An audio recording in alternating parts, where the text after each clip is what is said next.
पहले नर्मदा नदी के ठीक पास कंचनबटी नाम का एक नगर बसा हुआ था। वहां राजा मलयकेतु का शासन था।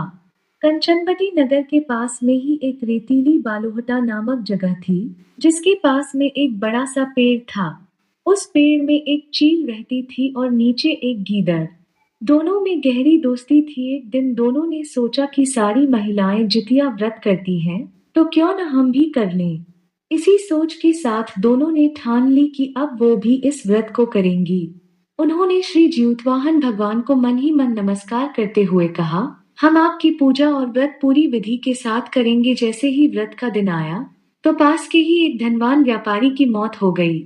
उसको अंतिम विदाई देने के लिए बालूहटा ही लाया गया, जहाँ गीदड़ और चील रहते थे। व्रत के दिन गीदड़ ने मरे हुए व्यक्ति को देखा, तो उसे भूख लग गई। वो खुद को रोक नहीं पाई और मांस खाने की वजह से उसका व्रत उसी वक्त टूट गया। उस व्यापारी के शव को चील ने भी देखा था, लेकिन उसने व्रत के कारण उसे नहीं खाया। उसके बाद चील और गीदड़ दोनों अगले जन्म में कंचनवटी के भास्कर नामक ब्राह्मण के घर में बेटी के रूप में पैदा हुए। चील का जन्म बड़ी बहन के रूप में हुआ, जिसका नाम शीलवती पड़ा और उसकी शादी बुद्धिसेन नामक लड़के से कराई गई। गीदड़ का जन्म उसकी छोटी बहन कपूरावती के रूप में हुआ। समय होने पर उसका विवाह कंचनवटी के राजा मलयकेतु से उसके पिता ने करवाया। भले ही कपूरावती विवाह के बाद कंचनवटी की रानी बन गई हो, लेकिन उसे बेटा का सुख नहीं मिला। उसके घर जितने भी बच्चे जन्म लेते थे, वो उसी दिन मर जाते। ऐसा होते होते कपूरावती काफी परेशान हो गई। इधर उसकी बड़ी बहन शीलवती को 7 बेटे हुए थे। जब उसके सारे बेटे बड़े हो गए, तो उन्होंने महल में कार्य करना शुरू कर दिया। अपनी दीदी के बेटों को देखकर धीरे धीरे कपूरावती रानी के मन में जलन का भाव पैदा होने लगा।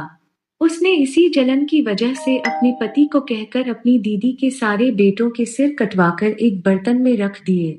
उन सभी 7 बर्तनों को कपूरावती ने लाल रंग के कपड़े से ढक दिया और अपनी दीदी शीलवती के पास भिजवा दिया। भगवान जीतवाहन भी ये सब देख रहे थे। उन्होंने रास्ते में ही सभी 7 भाइयों के सिर को धड़ से जोड़ा और अमृत पिलाकर जिंदा कर दिया।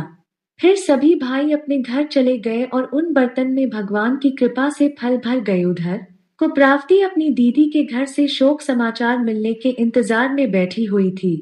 जब कोई संदेश नहीं आया, तो वो खुद ही शीलवती के घर चली गई। वहां जैसे ही उसने अपनी दीदी के सारे बेटों को जिंदा देखा, तो वो हैरान हो गई। कुछ देर बाद उसने दीदी शीलवती को अपनी हरकत के बारे में बताया। उसने कहा कि किस तरह से उसने बर्तनों में उसके बेटों के सिर काटकर डाल दिए थे और जोर जोर से रोने लगी।